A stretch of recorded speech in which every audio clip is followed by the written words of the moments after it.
마이너스를 플러스로 바꿔주는 게 저희의 목적이죠.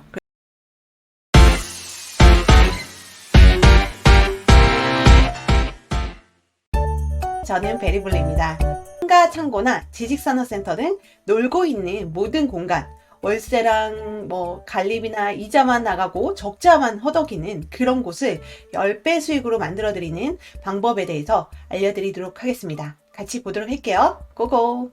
저번 시간에는 제가 집 없어도 1000만 원으로 월세 받는 비법에 대해서 말씀을 드렸어요. 집을 사지 않아도 집을 월세로 빌려서 월세 수익을 받는 방법입니다. 그래서 이게 꼭 이제 월세 수익을 위한 투자뿐만이 아니라 내가 집이 없어서 월세로 집을 빌렸는데 집이 없어도 1000만 원으로 월세 받는 비법이 들어있는 책입니다. 네, 그래서 꼭 이게 월세 수익만을 위한 게 아니라 내가 월세로 살면서도 꼭 월세를 내지 않아도 돼요. 어떻게 하냐면 방 3개짜리를 빌려서요. 내가 한 방에 살고 2방은 다른 분들께 월세를 주면서 오히려 월세를 나는 내질 않거나 오히려 플러스로 월세를 받는 거죠. 네, 그래서 그런 방법도 있고요. 또 하나는 이제 노후 대비로 내가 만약에 이제 집이 없어도 월세 수익을 받고 싶은데 집을 사기에는 너무 부담이 되는 거죠.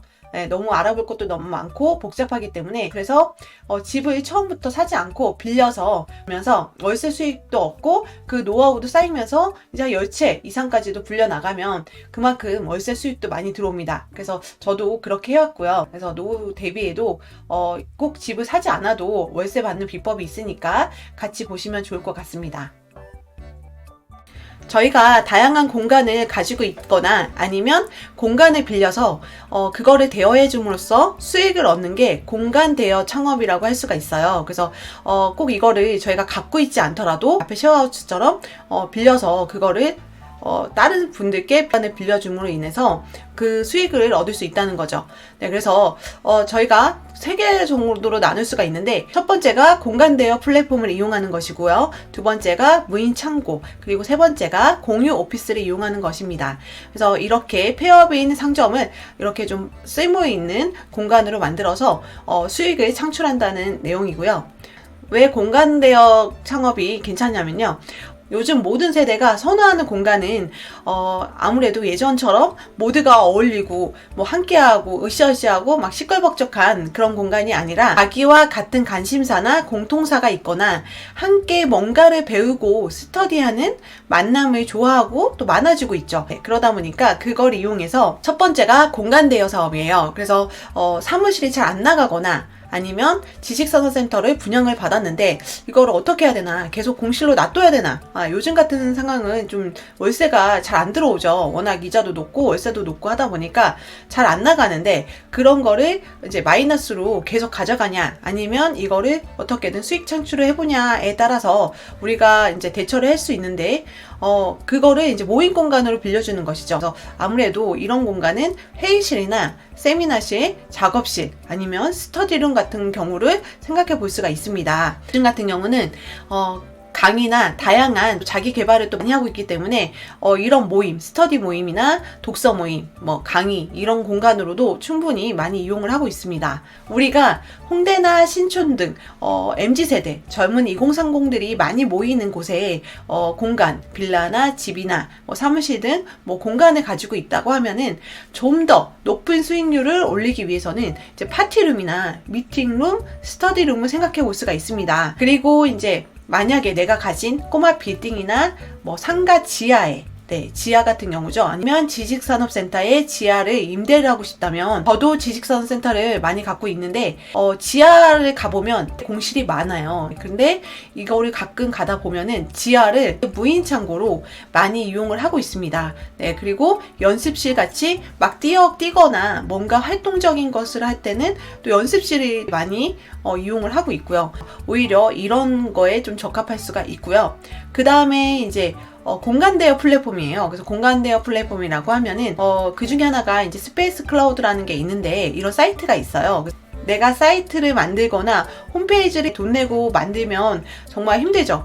블로그를 이제 와서 시작하고 하는 거는 정말 시간과 노력이 많이 드는데, 이게 플랫폼 사이트가 있어요. 그래서 내가 공간을 유형별로 선택을 해서 올릴 수가 있습니다. 그래서 올려서 공간을 소개하고 그 공간에 이제 사진도 올리고 그리고 가격 운영 시간을 설정할 수 있도록 다 만들어져 있어요. 그래서 우리가 에어비앤비 같은 사이트 가보면 거기서도 호텔이나 뭐 이런 다양하게 이제 시간당 얼마 이런 게 다 나오죠. 그래서 그런 것들을 여기도 똑같이 나의 공간을 시간당 아니면 분당 아니면 하루당 이틀 이렇게 가격과 정보를 다 입력을 할 수 있고 결제도 다 되는 시스템입니다. 그래서 여기에 올려놓고 충분히 또 활용을 할 수가 있습니다. 그리고 만약에 빈 사무실을 공유 오피스로도 만들 수가 있어요. 그래서 처음에는 좀 작은 규모로 좀 시작을 해보시면서 노하우를 익히는 게 좋은데요.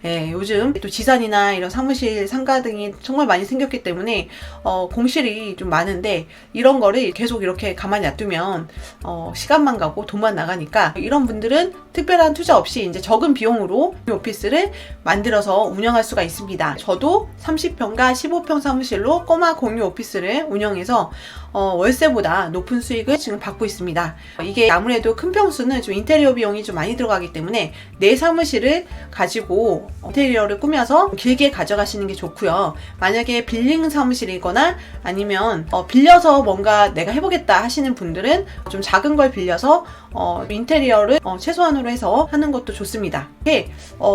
공간 대여 창업 성공의 노하우를 보시면 일단 고객의 니즈를 파악을 하셔야 되는데, 이게 아무래도 장소가 어디냐에 따라서 달라져요. 아까 말씀드렸지만 홍대나 신촌이나 젊은 사람들이 많은 공간은 아무래도 젊은 애들을 위한 공간을 마련을 하시는 게 공간 대여 사업에 되게 좋을 것 같고요.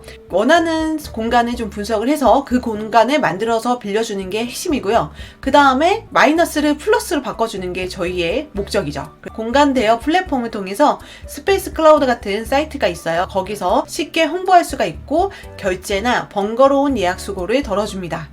그리고 다양한 공간 대여 사업을 해보면서 또 경험을 쌓고 나의 공간의 가치를 높일 수가 있습니다. 그래서 이게 잘 되면 나중에 내가 갖고 있는 상가나 건물이나 아니면 지식산업센터 같은 경우도 좀 더 월세가 잘 나온다고 하면은 그만큼 높게 팔 수도 있으니까 공간의 가치를 높여서 팔 수도 있는 것까지 생각을 하면은 많은 도움이 될 거라고 생각을 합니다.